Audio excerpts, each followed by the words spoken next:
ये है आपका रूम। सर अगर आपको खाने पीने की किसी भी चीज का ऑर्डर देना हो तो वो रहा फोन सर, नंबर 9 डायल कर दीजिएगा।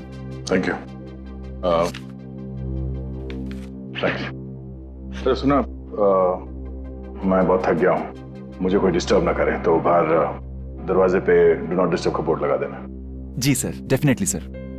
Have a good day sir. Thank you. Sir हम लोग हमेशा ऐसा क्यों सोचते हैं कि खून हुआ है? एक्सीडेंट भी तो हो सकता है।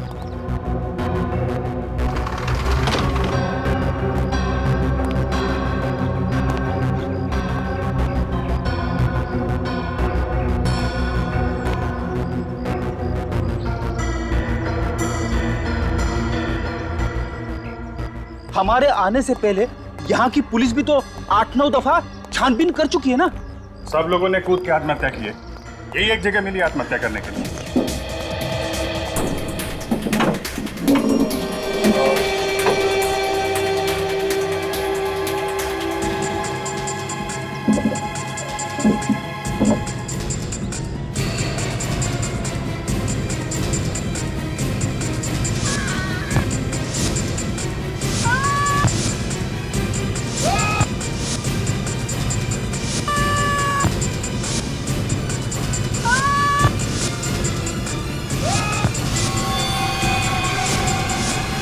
मुझे तो लगता है कमरे में आत्माएं घुस गई है।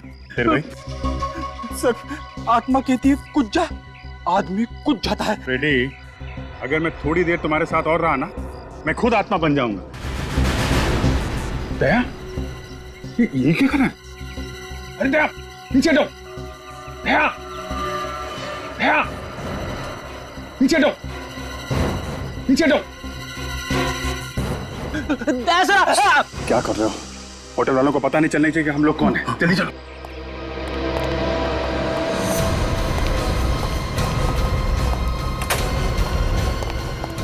अरे दया, ये क्या पागलपन है? नीचे उतरो यार। सर प्लीज नीचे उतर जाइए। आप आत्महत्या क्यों करना चाहते हैं? फ्रेडी, मैं आत्महत्या क्यों करूंगा? मैं अभी तक तुमसे इतना परेशान नहीं हुआ हूँ। नहीं यार, हम लोग नीचे खड़े थे तो तुम चेयर के ऊपर खड़े होकर बालकनी के इतने पास में थे, हमें लगा कि तुम आत्महत्या करने वाले हो। अच्छा हुआ सर आपने नीचे जंप नहीं किया, वरना होटल के स्टाफ वालों को पता चल जाता कि हम लोग कौन है। अब जीतिए, देखो यहाँ से नीचे कूदने के लिए मुझे इस कुर्सी की जरूरत नहीं है, कुर्सी के बगैर भी मैं यहाँ से कूद सकता हूँ। लेकिन अगर किसी और को नीचे फेंकना पड़े, वो भी इस तरीके से कि वो मुंह के बल गिरे, इसके लिए चेयर का इस्तेमाल करना पड़ेगा। ये निशान देखो, एक कुर्सी से लगा हुआ निशान है। एक कुर्सी यहाँ पर बार बार रखने से ये निशान आया है। आत्माएं चढ़ रही है कुर्सी पे। आत्मा नहीं है फ्रेडी, खूनी है। खूनी खूनी ने लक्षिता को और बाकी लोगों को इस चेयर का इस्तेमाल करके नीचे फेंका है। खूनी ने।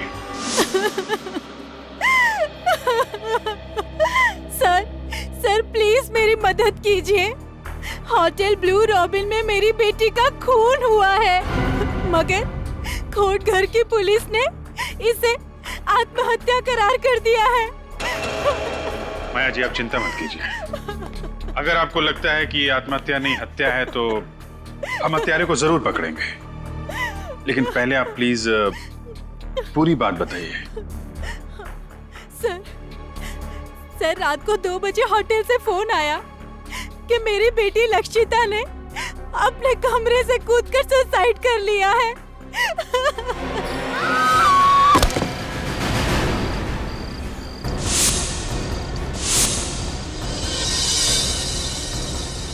मेरी बेटी ने आत्महत्या नहीं की है, खून हुआ है उसका। देखिए मैम, पोस्टमार्टम की रिपोर्ट के हिसाब से आपकी बेटी का मर्डर नहीं हुआ है, उसने सुसाइड किया है। सुसाइड। जाइए आप यहाँ से। मेहरबानी करके हमारे होटल में तमाशा करना बंद कर दीजिए। वैसे भी बहुत बदनामी हो चुकी है हमारे होटल की। मैंने कहा ना, लक्षिता सुसाइड नहीं कर सकती, ये नहीं हो सकता। क्यों नहीं हो सकता मिसेस माया? सब लोग आपसे बार बार कह रहे हैं कि लक्षिता ने अपने होटल के कमरे से कूद के अपनी जान दे दी, फिर भी। सब लोग नहीं, 2 लोग, वो अमन और ईशान। आपको और पुलिस को उनकी बातों पर भरोसा है, मेरी बातों पर नहीं। मैं आप लोगों को छोड़ूंगी नहीं। मिसेस माया, अब तो ये केस पुलिस ने भी बंद कर दिया। आप हमारा कुछ नहीं बिगाड़ सकती। मगर होटल के स्टाफ को और वहाँ के लोकल पुलिस को ऐसा क्यों लगता है कि आपकी बेटी लक्षिता ने बालकनी से कूद के अपनी जान दी? मुझे नहीं पता सर। तो पुलिस ने क्या एक्शन लिया? सर, पुलिस ने कोई एक्शन नहीं लिया। उनका कहना था कि मेरी बेटी लक्षिता ने आत्महत्या की है, लेकिन मेरा दिल कहता है मेरी बेटी कभी आत्महत्या नहीं कर सकती। रात को 11 बजे उसने मुझसे फोन पे बात भी की। वो बहुत खुश थी सर, वो एकदम ठीक ठाक थी। सर, ये देखिए सर, होटल ब्लू रॉबिन में ऐसे और 8 आत्महत्या के केसेस हुए और हर बार कमरा नंबर 303 की बालकनी में से कूद के आत्महत्या की गई है। नहीं सर, सर वो लोग झूठ बोल रहे हैं। उन लोगों ने सच जानने की कोशिश ही नहीं की थी। उन 2 लड़कों से ठीक से पूछताछ भी नहीं की जो मेरी बेटी की मौत के चश्मदीद गवाह थे। देखिए, लक्षिता के बारे में जो भी कुछ मालूम था हमने आपको सब बता दिया। हाँ आंटी प्लीज, अब उसके बारे में हमसे और कोई सवाल मत पूछिए।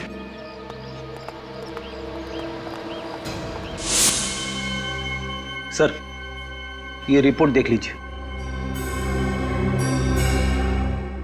4 लड़कियों की मौत हुई है और 4 आदमियों की। सबकी मौत रात 11 बजे से रात 1 बजे के बीच में हुई है। और पुलिस को किसी पे शक नहीं? हाँ सर, उनका कहना है कि लक्षिता की तरह बाकी 8 लोगों ने जब कमरा नंबर 303 की बालकनी में से कूद के आत्महत्या की तब कमरे में और कोई नहीं था। पूरा कोटघर उस होटल की बालकनी को भूतिया बालकनी कहता है। अगर उस होटल में ये सब हो क्या रहा है, ये तो पता लगाना पड़ेगा दया। 9 अलग अलग लोगों ने एक ही कमरे की बालकनी से कूद के आत्महत्या क्यों की? आखिर ऐसा है क्या उस बालकनी में? इस कमरे में बहुत बड़ा राज छिपा हुआ है। होटल के स्टाफ को और होटल के मालिक को सब पता होगा कि सब क्यों हो रहा है। जब नीचे रिसेप्शन में मैंने यही कमरा मांगा तो होटल का मालिक रेहांश और बाकी के स्टाफ मेंबर्स का चेहरा एकदम फीका पड़ गया था। हम लोग यहाँ करीब 1 हफ्ते रहेंगे। हमने यहाँ पास वाले केंद्र में औरतों की सुरक्षा और शिक्षा के लिए एक अभियान का आयोजन किया है। बहुत अच्छा काम कर रहे हैं आप लोग। हाँ वो तो है। आप मेरा नाम रेहांश है, मैं इस होटल का मालिक हूँ और ये मेरे मैनेजर हैं समर्थ। ये पर्सनली आपकी जरूरतों का ध्यान रखेंगे और आपको यहाँ कोई प्रॉब्लम नहीं होगी। सर, पीछे वाली विंग में आप लोगों के लिए रूम्स रेडी कर दिए गए। पीछे वाली विंग में एक दुविधा है। हम चाहते हैं कि पीछे वाले विंग में नहीं बल्कि आगे वाले विंग में कमरा मिल जाए तो।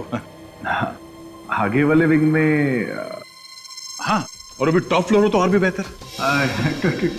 टॉप फ्लोर सर, वो एक्चुअली वो तो सकता है, लेकिन कोई दिक्कत है तो कोई बात नहीं परितोष, हम कहीं और होटल में चेक इन कर लेते हैं। नहीं नहीं सुदर्शन जी, दूसरे होटल में क्यों जाएंगे? ये है ना मालिक जी, रेहांश जी, आप देखिए ना, इनके पसंद का कमरा दीजिए ना इनको। ठीक है, बस तो प्रॉब्लम क्या है? आप हमें कमरा दिखा दीजिए, जो पसंदीदा कमरा है वो हम चुन लेंगे। ठीक है सर। सर 1 मिनट, कुछ सर अब क्या करें? देखो 1 लाख का सवाल है, ठीक है ना, और वैसे की वैसे ही बहुत जरूरत है हमें इस टाइम पे। कमरा दे देते हैं, बाकी इनकी किस्मत। ओके सर, ठीक है, चलो चलो चलो। और सुनो, ये सर को रूम्स दिखा दो। Okay sir. ये सामान ले लीजिएगा। जी सर। ये संभाल के संभाल के।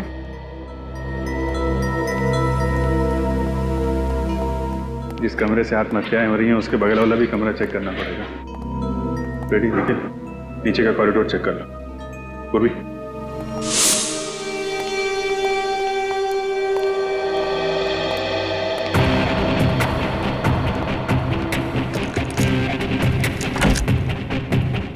ध्यान से देखो, इस कमरे से बगल वाले कमरे में जाने का कोई खुफिया रास्ता है?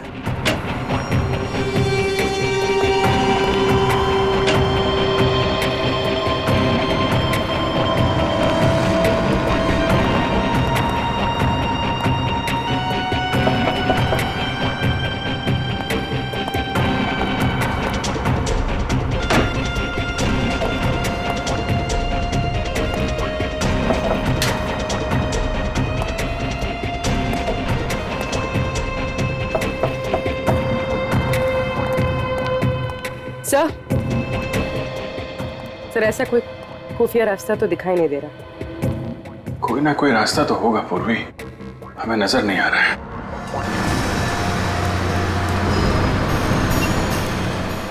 अरे भाई साहब, लोकेश लौकी आप ही हैं? जी साहब, लौकी मैं हूँ। जब होटल रॉबिन ब्लू में लक्षिता ने जान दी थी तो उस वक्त तुम वहाँ मौजूद थे? आप लोग कौन? हम लोग सीआईडी से हैं। हमारे सवालों का सही सही जवाब दो। लक्षिता मैडम ने होटल का कैमरा नंबर 303 से कूदकर आपने जान दी। पुलिस वाले ने यही रिपोर्ट दी, होटल वाला सब जानते हैं। अच्छा ये बताओ, जब लक्षिता की मौत हुई 2 लड़के होटल की लॉबी में अपने दोस्त को ढूंढते हुए आए थे, जानते हो उन 2 लड़के? जी साहब, मैं जो जानता हूँ सब सच सच बताता हूँ साहब। वो दोनों लड़के का नाम अमन और ईशान है। दोनों डीपी बाई कॉलेज में पढ़ते हैं साहब। ये डीपी बाई कॉलेज कहाँ है? ये 10 नंबर रोड पर है। तुम इन दोनों को जानते कैसे? वो दोनों होटल के कॉफी शॉप में अक्सर कॉफी पीना आया करते थे। उस दिन वो लोग ने शराब भी पिया था और लक्षिता मैडम के साथ कुछ अनबन भी हुई थी। ठीक है, सीआईडी तुमसे पूछताछ करने आई थी, ये बात अपने तक ही रखना, समझ गए? एक्सक्यूज मी, आप यहाँ पे ईशान और अमन कहाँ बैठे हो? तुम्हारा दिमाग खराब हो गया ईशान?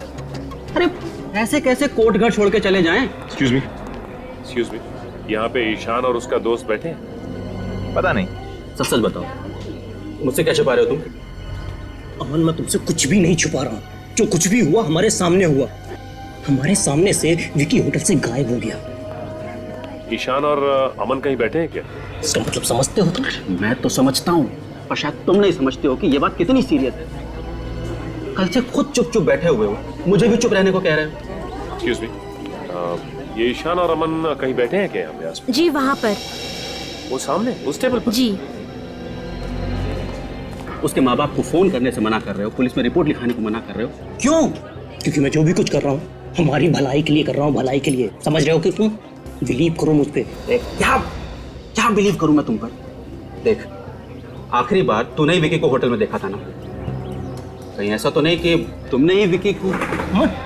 तुम मुझ पे शक कर रहे हो? वैसे शक तो हमें तुम दोनों पे ही है। आप लोग कौन है? हम लोग सीआईडी से, और ये जानना चाहते हैं कि विकी के गायब होने की बात तुमने पुलिस से छुपाई क्यों? सर मुझे कुछ नहीं पता सर।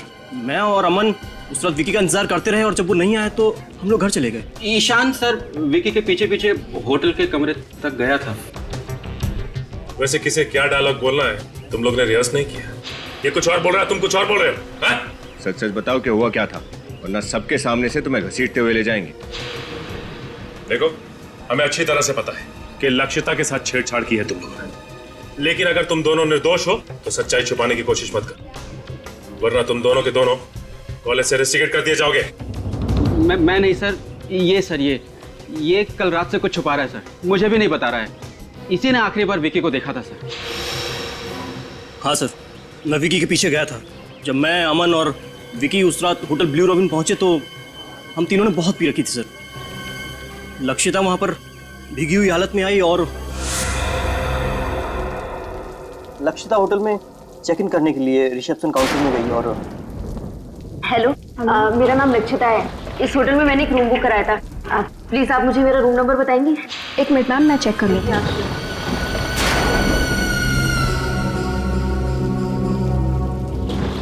सॉरी मैम, हम वो रूम आपको नहीं दे सकते। मैंने आपके होटल में रूम बुक कराया था।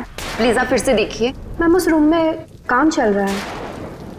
आपके होटल में कुछ भी काम चल रहा हो, ये मेरी प्रॉब्लम नहीं है। आपके होटल में मैंने रूम बुक कराया था और इसके लिए मैंने आपको एडवांस भी दिया था। अब मुझे मेरा रूम चाहिए बस।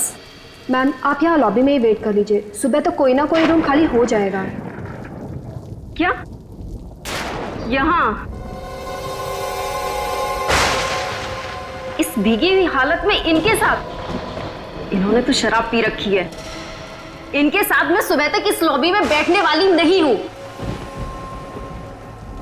कैसे कैसे लोगों को आप अपने होटल में आने देते हैं? देखिए सर, आप कैसे कर रहे हैं अपने क्लाइंट के साथ? मैंने ऑलरेडी एक रूम बुक कराया था और आप बोल रहे हैं अब उसमें रिपेयरिंग का काम है। मैम, मेरा नाम समर्थ है, मैं इस होटल का मैनेजर हूँ। क्या प्रॉब्लम है? सर, मिस लक्षिता को जिस विंग में रूम दिया था उस विंग में काम चल रहा है। ओह, तो दूसरी विंग में कोई रूम खाली? विंग बी में एक रूम है पर वो सुबह खाली होगा, तब तक इन्हें यही लॉबी में वेट करना होगा। वो मैं हरगिज करने वाली नहीं हूँ। अगर आप लोगों को प्रॉब्लम थी तो आपको मेरी बुकिंग एक्सेप्ट ही नहीं करनी चाहिए थी। Relax ma'am. मैम ओफो, शहर में मैं किसी को नहीं जानती हूँ। सर वो ए विंग में 3rd फ्लोर पे वो रूम था ना, क्या नंबर था उसका? तो ठीक है ना, आप वो रूम मुझे दे दीजिए प्लीज सर। प्लीज सर थोड़ा सा जल्दी कर दीजिए, मैं ऑलरेडी पूरी भीगी हुई हूँ। एक काम करो, बेल बॉय को कॉल करो और मैं एक बार सामान रूम में शिफ्ट करवाओ, जब तक आप ये फॉर्मेलिटीज कंप्लीट या कर श्योर दीजिए। Sure sure.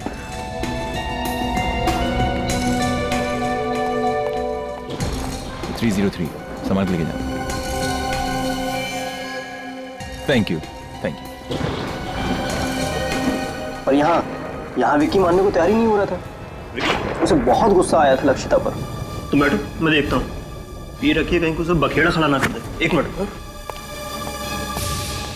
उसे रोकने के लिए मैं उसके पीछे गया था, मगर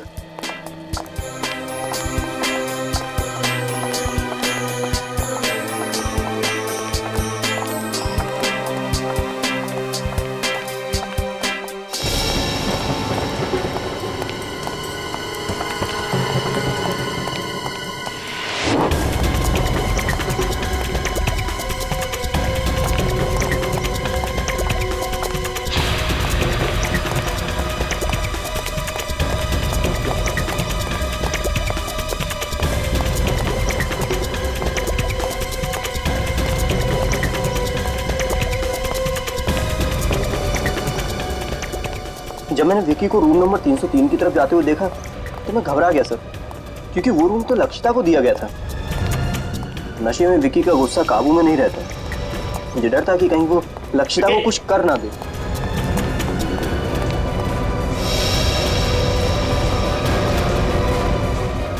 विकी! विकी! आप यहाँ क्या कर रहे हैं? आप तो हमारे होटल के गेस्ट नहीं हैं।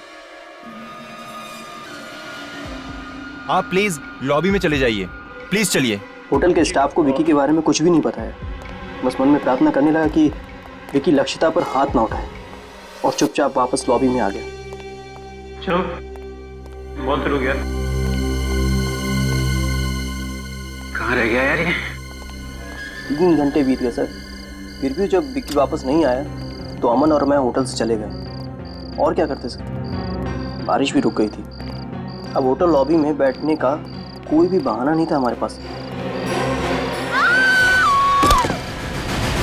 जिस लड़की से कुछ देर पहले हम लोग झगड़ रहे थे, उसे हमारे सामने दम तोड़ते हुए देखकर हम लोग बौखला गए। डर के मारे हमने ऊपर रूम की तरफ नहीं देखा। समर साहब, समर साहब, जल्दी आइए। समर साहब देखिए। Oh my God.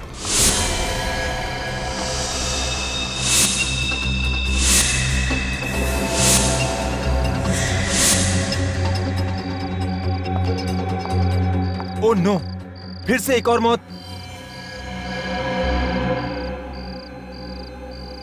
Miss Lakshita. 303 sir, Riyansh sir को इन्फॉर्म करना होगा। हाँ, रियांश सर को फोन करके उठाओ। और तुम लक्षिता के रूम में जाकर चेक करो, इसका सेल फोन होगा, उसमें इसके घर वालों का फोन नंबर होगा, और इस हादसे के बारे में इसके घर वालों को इन्फॉर्म करो। रूम नंबर 303 की 9वीं दुर्घटना है, फिर से पुलिस को बुलाना पड़ेगा। और उसके बाद अगले दिन हम फिर से विकी को ढूंढने होटल में गए थे सर, लेकिन पुलिस वहाँ पहले से पूछताछ कर रही थी और तब तक भी विकी का कुछ पता नहीं चला था। और तुम दोनों अब तक चुप रहे। हाँ, हो सकता है कि लक्षिता की मौत की वजह विकी हो।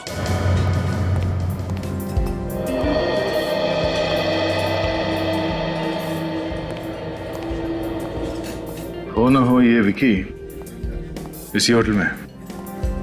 अगर ऐसा है तो होटल के स्टाफ ने कहीं ना कहीं कभी ना कभी तो विक्की को देखा ही होगा ना। अगर ये विकी मिल गया तो सारी कहानी का पता चल जाएगा। ये भी तो हो सकता है दया, लक्षिता के साथ जो कुछ हुआ हो विक्की ने देख लिया। हो सकता है, और यहाँ के स्टाफ ने उसे पकड़ के ठिकाने लगा दिया होगा। चुप, सुन, हमें विक्की को ढूंढना है और हम पर किसी को शक नहीं होना चाहिए, समझे? सर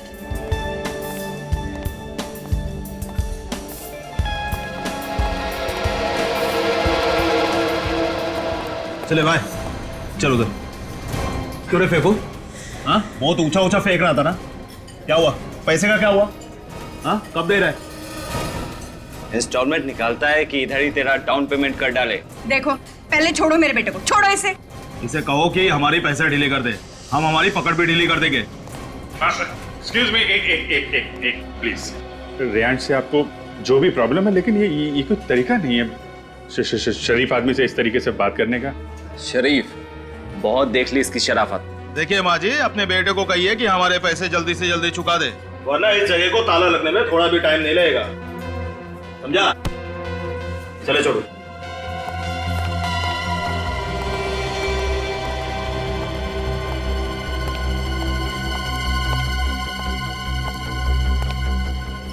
चलो मेरे साथ। ये लगता है आत्महत्या की आड़ में हत्याएं हो रही हैं यहाँ पे। कहीं इन हत्याओं का संबंध इस बात से तो नहीं कि ये होटल कर्ज में डूबा हुआ है?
विकी उस दिन से इसी होटल में,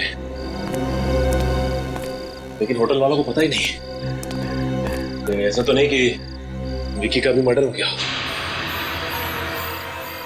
सर मुझे तो लगता है कि इन्होंने विकी की लाश को इस होटल के बाहर के ठिकाने लगा दिया।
ये क्या कर रहा है? अरे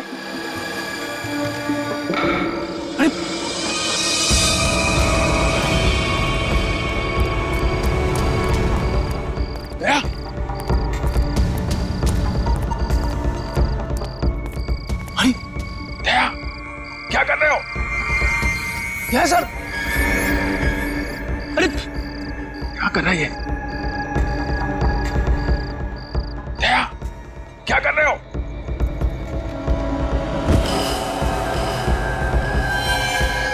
दया, अरे निखिल, क्या हुआ सर? दया के कमरे के मास्टर की दो जल्दी।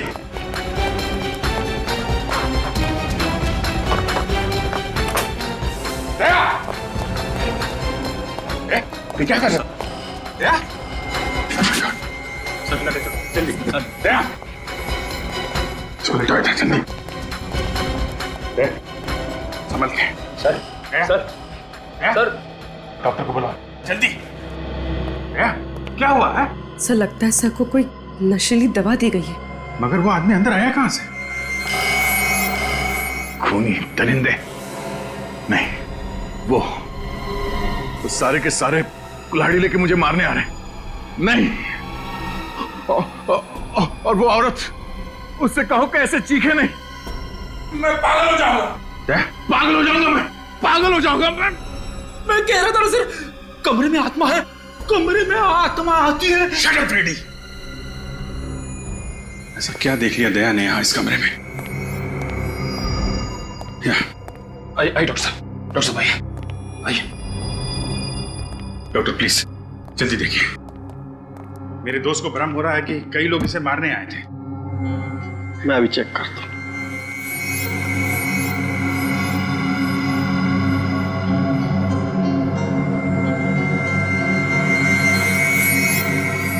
लगता है इन्हें कोई नशीली दवा दी गई है, लेकिन आप लोग चिंता मत कीजिए, मैं एक इंजेक्शन दे देता हूँ, थोड़ी देर में बिल्कुल नॉर्मल हो जाए।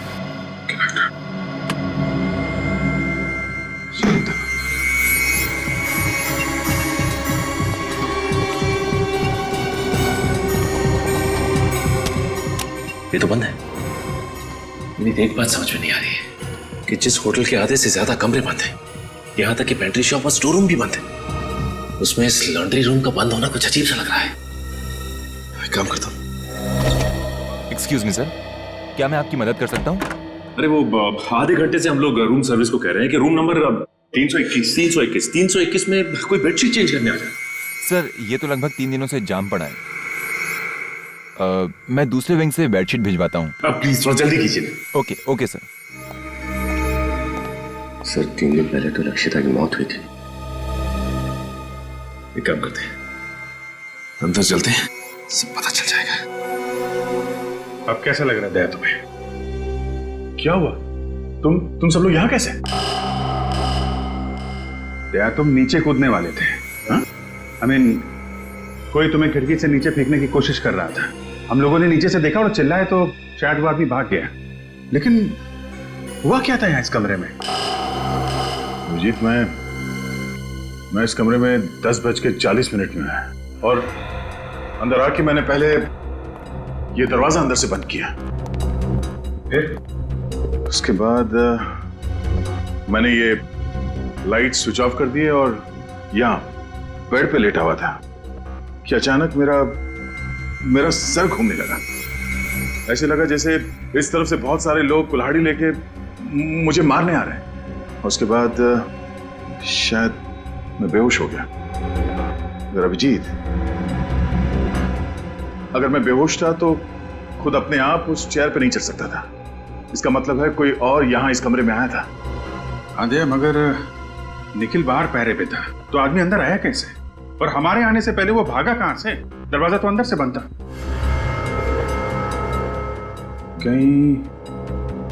कहीं वो नशीली चीज तुम्हें किसी ने सूंघा तो नहीं दी?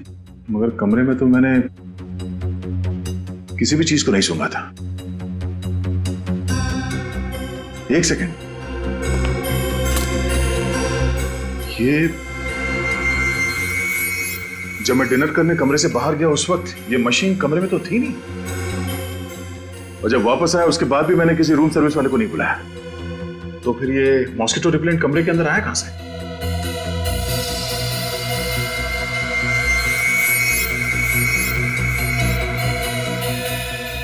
तो इसमें है वो नशीली दवाई। तभी जिन जिन लोगों को इस कमरे से फेंक के खून किया गया था उनकी पोस्टमार्टम रिपोर्ट में ड्रग्स का नामो निशान नहीं था। उन सबको ये नशीली दवाई सुंघाई गई थी, जिसकी वजह से वो बेहोश हुए थे और उनका खून कर दिया गया। फिर से चेक करते हैं कमरा।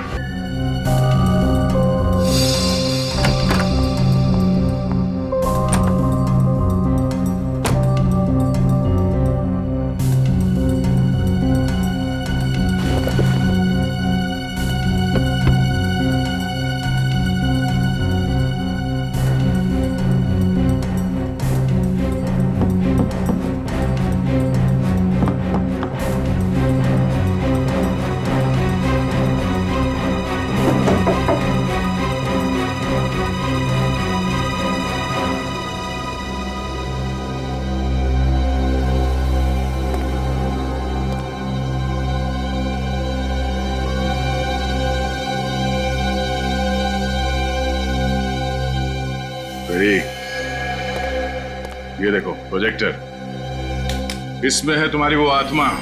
प्रोजेक्टर में आत्मा? हाँ, इसमें वो इमेजेस लोडेड है जो मुझे दीवार पे दिखी थी, और 3D इमेज होने की वजह से मुझे लगा कि वो इमेजेस जिंदा है जो मेरी तरफ मुझे मारने के लिए आ रही है। सर, ये प्रोजेक्टर रिमोट कंट्रोल के जरिए इस कमरे के बाहर से भी ऑपरेट हो सकता है।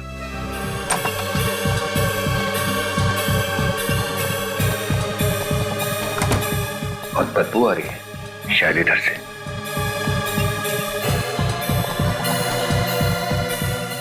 माय गॉड, क्या?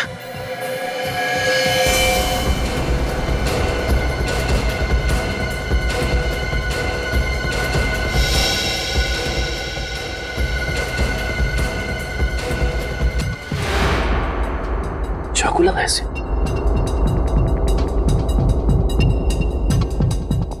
एक काम करो, अभिजीत सर को फोन करो।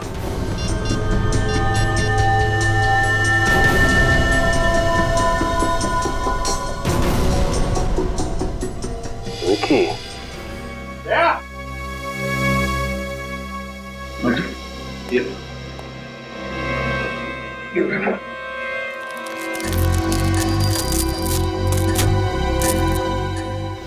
ये देखा, ये है वो खुफिया रास्ता है जहां से वो खूनी इस कमरे में आता जाता था।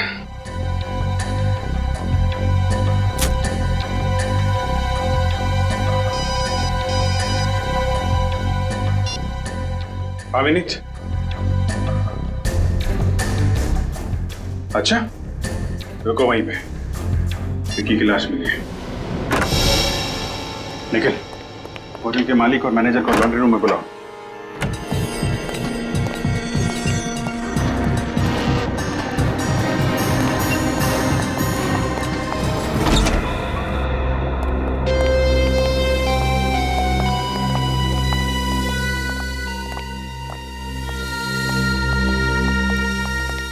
ओह माय गॉड! अरे अरे, कोई पुलिस को बुलाओ यार। रिलैक्स मिस्टर रेयांश, सीआईडी की पूरी टीम है यहाँ पे। सीआईडी? लेकिन आप लोग तो... देखिए, हम लोग ना तो एनजीओ से हैं, ना ही मेरा नाम परितोष है। हम सब लोग सीआईडी से हैं। मगर आप सबने हमसे अपनी पहचान क्यों छुपाई? रूम नंबर 303 में लक्षिता और बाकी के 9 लोगों की मौत हुई है। उसी की तहकीकात करने के लिए हमें अपनी पहचान छुपानी पड़ी, और वो खून कैसे हो रहे हैं इसका पता लगा लिया हमने। सर, गले पे उंगलियों के निशान है सर, ग्रीस लगा हुआ है। सर, इस ग्रीस की वजह से खूनी के फिंगरप्रिंट्स, ये देखिए, इसके गले पे साफ दिखाई दे रहे हैं। मतलब जब इस विकी का खून हुआ तब खूनी के हाथ में ग्रीस लगा हुआ था। हो सकता है यहाँ आने से पहले उसकी कार खराब हो गई हो और उसने खुद ही कार रिपेयर करने की कोशिश की हो। क्या उस रात आप में से किसी की या किसी होटल गेस्ट की गाड़ी खराब हुई थी? देखिए, चुप रहने से कोई फायदा नहीं है। खूनी की उंगलियों के निशान विक्की के गर्दन पे छप चुके हैं। आप सबके फिंगरप्रिंट से मैच करके देख सकते हैं हम लोग, समझे आप? सर, कल तो मेरी गाड़ी खराब हुई थी, लेकिन वो मैंने नहीं, केतन ने रिपेयर की थी।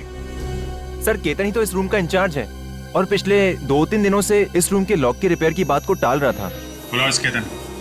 बुलाओ केतन। तो वो तो होटल में नहीं है। अच्छा, तो फरार होने की तैयारी में होगा ये। लेकिन सर, कोटगढ़ में तो ना ही कोई एयरपोर्ट है और ना ही कोई रेलवे स्टेशन। बस स्टैंड तो है। हाँ सर, बस स्टैंड तो है, लेकिन उससे इस टाइम कोई बस नहीं मिलेगी क्योंकि कोटगढ़ से सबसे पहली बस सुबह 9:30 बजे ही निकलती है। सुबह 9:30 बजे? और सुबह होने में ज्यादा देर है नहीं।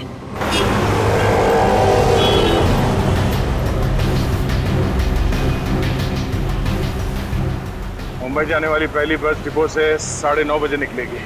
उसे किसी भी हाल में डिपो में दबोचना बहुत जरूरी है। सर, अगर हम रात को ही डिपोट पे पहरा देते तो शायद ठीक रहता।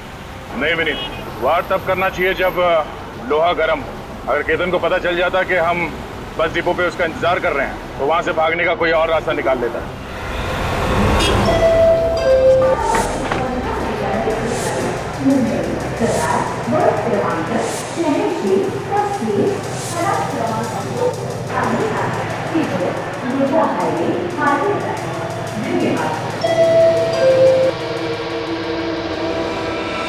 तुम और यहाँ?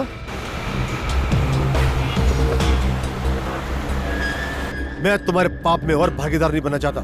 चले जाओ यहाँ से। तुम कहाँ जा रहे हो? मैं ये शहर छोड़कर जा रहा हूँ हमेशा हमेशा के लिए। तुम जहां भी जाओगे सीआईडी ऑफिसर्स तुम्हें ढूंढ ही निकालेंगे। उन्हें पता चल गया है कि तुम आज यहाँ से मुंबई भाग जाने के चक्कर में हो। सीआईडी? और मेरे पीछे? हाँ। अब मेरा क्या होगा? देखो, तुमने मेरी बहुत मदद की है। मैं तुम्हारा कर्ज उतारना चाहता हूँ। मुझे कर्ज उतारने का एक मौका दो। मैं तुम्हारी भलाई के लिए कह रहा हूँ। ज्यादा सोचने की जरूरत नहीं। मेरे साथ चलो। कम ऑन, चलो मेरे साथ।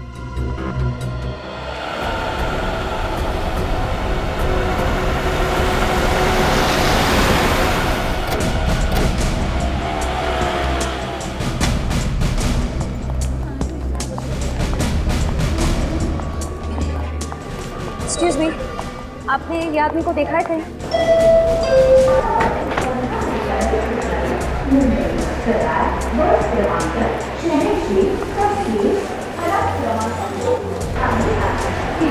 इसे देखा है आपने कहीं? इसको देखा है आपने कहीं?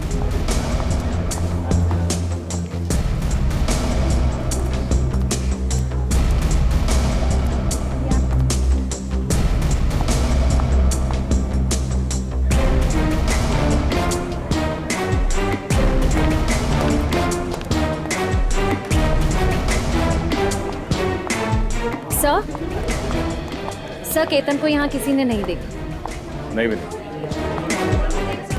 यहाँ आते जाते सभी यात्रियों पर कड़ी नजर रखो। हो सकता है वो यहाँ से भेज बदल कर भागने के चक्कर में।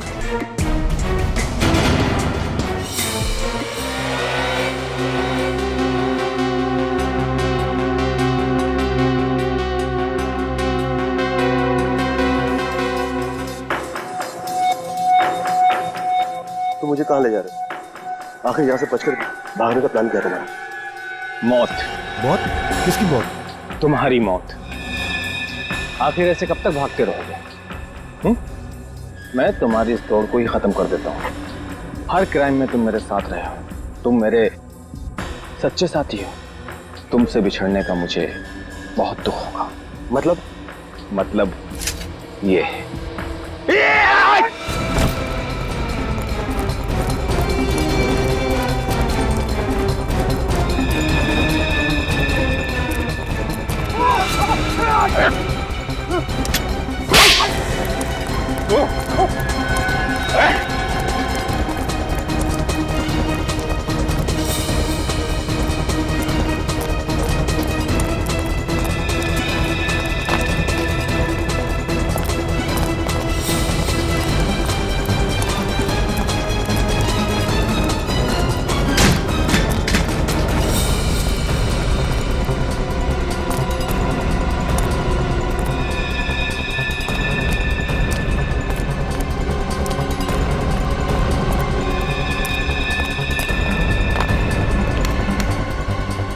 सुबह सुबह जॉगिंग करना सेहत के लिए बहुत अच्छी होती है।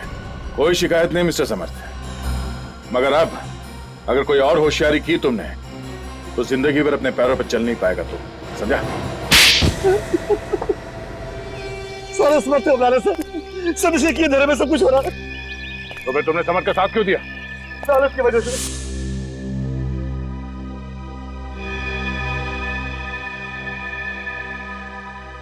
इसने मुझे 10% का पार्टनर बनाने का वादा किया था। मिस्टर समर, तुम तो होटल ब्लू रॉबिन के मैनेजर थे, हाँ? होटल की सारी जिम्मेदारी तुम्हारी थी, तो फिर तुमने ये सब क्यों किया? सच तो यह है कि होटल ब्लू रॉबिन मेरा है, मैं उस होटल का असली मालिक हूँ। क्या? हाँ, रेयांश के पिताजी ने मेरे पिताजी के साथ बेईमानी करके वो होटल अपने नाम पर करवा लिया था, और मैं जानता था कि वो होटल कभी भी मुझे नहीं मिलेगा, लेकिन मैं अपना बदला तो ले सकता था। इसीलिए मैनेजर बनकर तुम उसी होटल में नौकरी कर रहे थे? हाँ, होटल का मालिक एक मामूली सा नौकर बन गया था। ये सब करके तुम चाहते क्या थे? मैं चाहता था कि वो होटल बंद हो जाए। जैसे वो होटल मुझसे छीना गया है, वैसे ही रेयांश और उसके परिवार से भी छीना जाए। अब वही होगा। 10 मौत हुई है वहां, 10। अब रेयांश और उसका परिवार वैसे भी कर्जे में डूबा हुआ है, और वो कर्जा चुकाने के लिए अब उस होटल का कब्जा बहुत जल्दी उन्हें छोड़ना पड़ेगा। और विक्की, उसे क्यों मारा तुमने? विक्की हमारा राज जान गया था। मैं उसे मारना नहीं चाहता था, पर किसी गवाह को जिंदा भी नहीं छोड़ सकता था। मुझे तुम पर तरस भी आ रहा है और गुस्सा भी। रेयांश के पिताजी ने तुम्हारा हक छीन लिया, गलत किया, मगर तुम्हें भी कोई हक नहीं है कि अपना बदला लेने के लिए 11 बेकसूर लोगों की हत्या कर दो। बस अपने आखिरी दिन गिनने शुरू कर दो, तुम्हें तो फांसी होके ही रहेगी।